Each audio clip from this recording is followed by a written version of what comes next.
कि इस जन सैलाब को संबोधित करने की कृपा करें, कष्ट करें माननीय बहन जी। चुनावी जनसभा में इकट्ठा हुए बीएसपी के सभी छोटे बड़े पदाधिकारियों एवं कार्यकर्तागण, आज आप लोग उत्तर प्रदेश में विधानसभा के लिए हो रहे आम चुनाव में कोरोना नियम का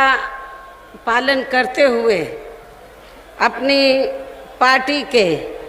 सहारनपुर मंडल के उम्मीदवारों के समर्थन में मुझे सुनने के लिए यहाँ इकट्ठा हुए हैं, तो उसके लिए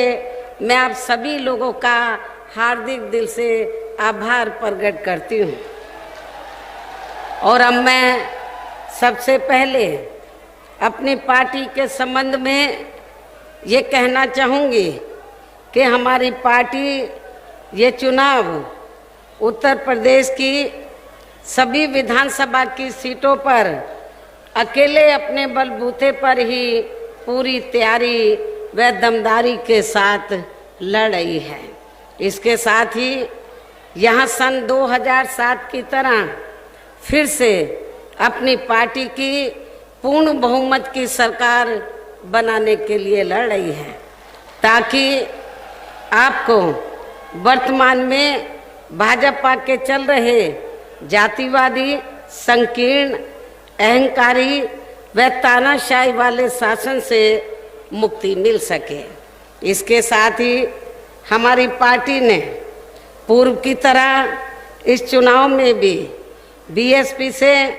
जुड़ने की तादाद को ध्यान में रखकर फिर उसी अनुपात में ही यहाँ सर्व समाज के लोगों को टिकट भी दिए हैं। और अब इस चुनाव में आप लोगों को अपना वोट कांग्रेस, बीजेपी, सपा व अन्य विरोधी पार्टियों को न देकर केवल अपनी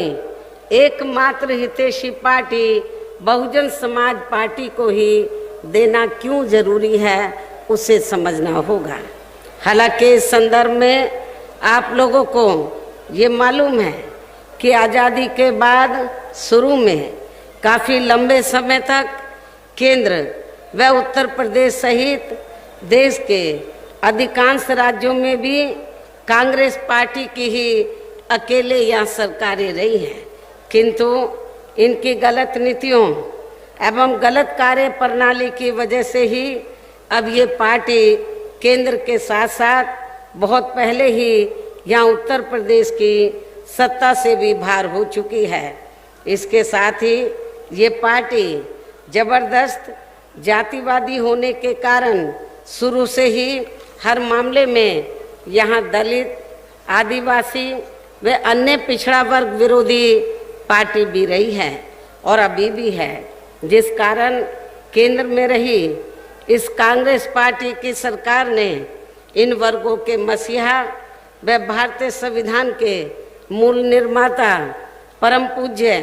बाबा साहब डॉक्टर भीमराव अंबेडकर को भारत रत्न की उपाधि से भी सम्मानित नहीं किया था, जिसके लिए वो हर प्रकार से पात्र भी थे। इतना ही नहीं बल्कि इनकी मूवमेंट को आगे बढ़ाने के लिए अपनी पूरी जिंदगी समर्पित करने वाले मान्यवर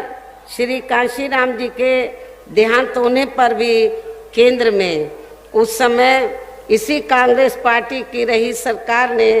उनके सम्मान में एक दिन के लिए भी राष्ट्रीय शोक घोषित नहीं किया था, तथा न ही इस पार्टी की रही सरकार ने पिछड़े वर्ग की आरक्षण संबंधी मंडल कमीशन की रिपोर्ट को भी लागू किया था, जिसे फिर बीएसपी ने अपने कड़े संघर्ष व अथक प्रयासों से केंद्र में रही श्री बीपी सिंह की सरकार से ही लागू कराया था। साथ ही इसी सरकार में ही बाबा साहब डॉक्टर भीमराव अंबेडकर को भी भारत रत्न की उपाधि से सम्मानित किया गया था, जो इनके अपार अनुयायियों की बरसों से ये दिली चाहत भी थी। लेकिन अब केंद्र व अधिकांश राज्यों की भी सत्ता से बाहर होने पर यही कांग्रेस पार्टी खासकर दलितों, आदिवासियों व अन्य पिछड़े वर्गों के वोटों की खातिर आए दिन किस्म किस्म की नाटकबाजी करती रहती है, जबकि इन वर्गों के मामले में इस पार्टी की सच्चाई तो ये है कि कांग्रेस पार्टी जब सत्ता में होती है और इनके अच्छे दिन होते हैं तो तब इस पार्टी को इन वर्गों का विकास व उत्थान आदि याद नहीं आता है तथा ना ही इनको महिलाओं की भी भागीदारी याद आती है। इतना ही नहीं बल्कि इस पार्टी के बाद खासकर यहाँ सपा व बीजेपी आदि की बनी सरकार में भी यूपी की जनता अधिकांश मामलों में काफ़ी ज़्यादा दुखी रही है। सपा की सरकार में तो ज़्यादातर यहाँ गुंडों, बदमाशों, माफियाओं, अराजक तत्वों व सरेआम लूट खसोट करने एवं अपने राजनीतिक स्वार्थ में दंगे फसाद आदि कराने वालों का ही राज रहा है, जिसकी खास वजह से ही इस सरकार में आए दिन यहाँ तनाव की स्थिति बनी रही है तथा दंगे आदि भी खूब हुए हैं। इस मामले में पश्चिमी यूपी का मुजफ्फरनगर कांड इसका खास उदाहरण भी है। आपके नज़दीकी मुजफ्फरनगर जिला लगा है। जब सपा सरकार में उधर दंगे हुए तो बड़े पैमाने पर जाटों के साथ साथ मुसलमानों को भी जानी माली नुकसान हुआ, जबकि बरसों से मुजफ्फरनगर, शामली, कैराना में वहाँ जाटों और मुस्लिम समाज में भाईचारा बना हुआ था, लेकिन सपा की सरकार में इस भाईचारे को मुजफ्फरनगर कांड की आड़ में ख़त्म किया गया, ये भी आप लोगों को मालूम है। और इतना ही नहीं, प्रदेश में विकास के कार्य भी ज़्यादातर यह एक विशेष क्षेत्र व एक समुदाय के लोगों तक ही सीमित होकर रह गए हैं। खासकर दलितों व अति पिछड़े वर्गों के मामले में तो हर स्तर पर अधिकांश समय इनका सोतेला रवैया ही देखने के लिए मिला है। इसके साथ ही सपा सरकार में इनके संतों, गुरुओं व महापुरुषों आदि को भी सम्मान नहीं दिया गया है, अर्थात इनका हमेशा अनादर ही किया गया है, जिसकी जानकारी आप सभी लोगों को भी है, उन्हें यहाँ मैं दोहराना नहीं चाहती हूँ। मुसलमानों के साथ भी सपा सरकार में तो जितना इनको आगे बढ़ने का मौका देना चाहिए था मुस्लिम समाज के लोगों को, वो नहीं दिया गया और